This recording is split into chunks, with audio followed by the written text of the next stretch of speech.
Hey guys, today I'm going to tell you how to adjust screen brightness or enable auto brightness in Vivo V50 Lite 5G.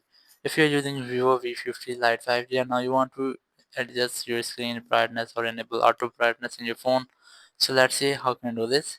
There are two different ways. The first way is that you have to scroll down in quick settings or control center. Here you will get a control brightness controller bar. You have to press and hold and move it to control your phone brightness which you have.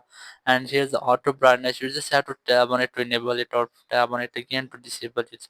So there's a second way, which is you have to open your phone settings app.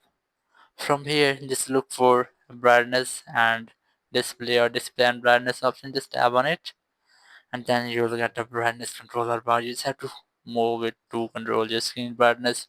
And it has this auto brightness also. You have to tap on it to enable it and tap on it again to disable the screen auto brightness. So that's how you can easily control or customize your screen brightness or enable auto brightness in your phone. Thank you very much for watching the video.